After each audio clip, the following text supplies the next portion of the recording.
خود ایک مرتبہ اپنا واقعہ سناتے ہیں، اور اسی کتاب میں واقعہ موجود ہے حضرت امام قاضی ابو یوسف رحمۃ اللہ علیہ ان کے شاگرد کے حوالے سے۔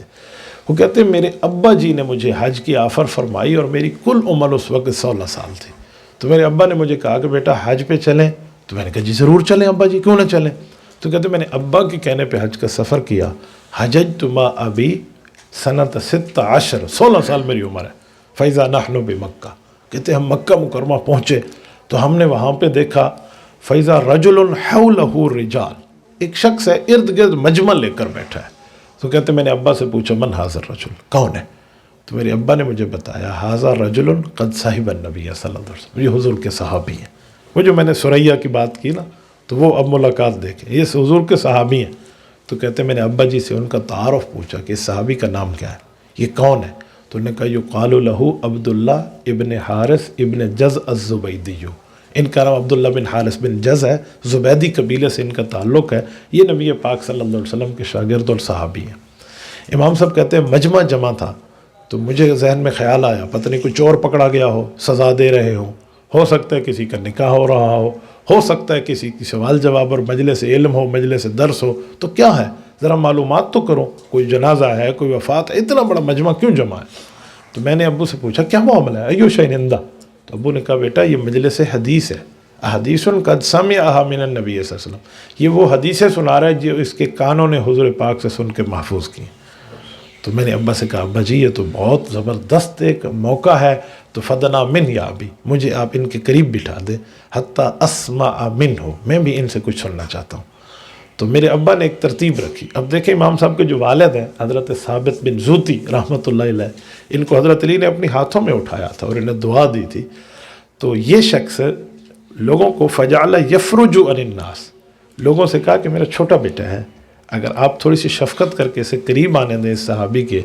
تو بڑا اچھا ہو جائے گا۔ تو کہتے ہیں لوگوں نے راستہ دیا، یفرج عن الناس، یوں ٹنل بنائی، راستہ بنایا۔ تو امام صاحب کہتے ہیں میں بھی ابا کے ساتھ ساتھ چلتا، حتیٰ دنوت میں بالکل اس صحابی رسول کے قریب پہنچ گیا۔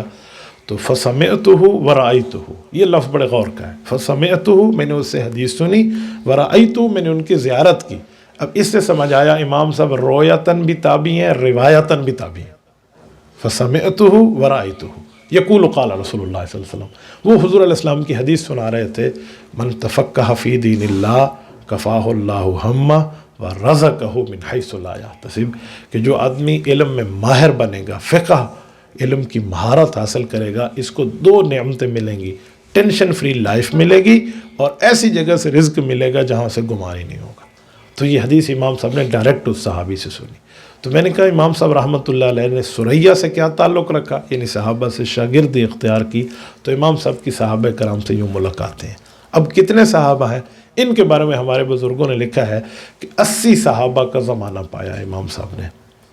23 صحابہ کی زیارت کی ہے، 8 صحابہ سے علم حدیث حاصل کیا ہے، اور ایک روایت میں 11 صحابہ ہیں جن سے علم حدیث پڑھا ہے۔ اب ان کے نام بھی ذکر کیے ہیں ہمارے تمام اکابر میں، آپ اگر دیکھنا چاہیں حضرت امام سیوطی رحمۃ اللہ علیہ نے تمییز الصحیفہ میں، اسی طرح امام حسکفی کی مسند امام آپ کے سامنے ہے، یا اسی طرح آپ تنسیق النظام ملا حسن سنبھلی رحمۃ اللہ علیہ کی دیکھیں، یا حضرت امام صاحب رحمۃ اللہ علیہ کے حوالے سے ابو حنیفہ و افکار کے تحت محدث عبدالرشید نعمانی کی دیکھ لیں، ان تمام بزرگوں نے، یہ امام خوارزمی کی جامع المسانید میں 28 مسانید کو دیکھ لیں، تو ایک ایک جگہ جو حضرت امام صاحب کی ملاقاتیں صحابہ سے لکھی ہیں نا، میں ان میں سے کچھ صحابہ کرام کے نام عرض کر دیتا ہوں۔ مثلا حضرت امام صاحب رحمۃ اللہ علیہ کی ملاقات حضرت انس رضی اللہ عنہ سے ہے، امام صاحب رحمۃ اللہ علیہ کی ملاقات عبداللہ ابن انیس رضی اللہ تعالیٰ عنہ سے ہے، حضرت امام صاحب رحمۃ اللہ علیہ کی ملاقات عبداللہ ابن ابی حبیبہ رضی اللہ تعالیٰ عنہ سے ہے، حضرت امام صاحب کی ملاقات حضرت واصلۃ ابن الاسقع رضی اللہ تعالیٰ عنہ سے ہے، حضرت امام صاحب کی ملاقات حضرت معقل ابن یسار المزنی رضی اللہ تعالیٰ عنہ سے ہے، حضرت امام صاحب کی ملاقات حضرت عبداللہ ابن حارث ابن جز الزبیدی رضی اللہ تعالیٰ عنہ سے ہے، حضرت امام صاحب کی ملاقات حضرت جابر بن عبداللہ رضی اللہ تعالیٰ عنہ سے ہے، حضرت امام صاحب کی ملاقات حضرت سہل بن سعد انصاری الساعدی المدنی رضی اللہ عنہ سے ہے، حضرت امام صاحب کی ملاقات حضرت سدی بن عجلان ابو امامہ باہلی الشامی الدمشقی رضی اللہ تعالیٰ عنہ سے ہے، اور اسی طرح حضرت امام اعظم ابو حنیفہ رحمۃ اللہ علیہ کی جو ملاقات ہے وہ حضرت عائشہ بنت بنت اجرد رضی اللہ تعالی عنہا سے ہے. یہ وہ صحابہ ہیں جن سے امام صاحب نے پڑھا بھی ہے، سنا بھی ہے، دیکھا بھی ہے.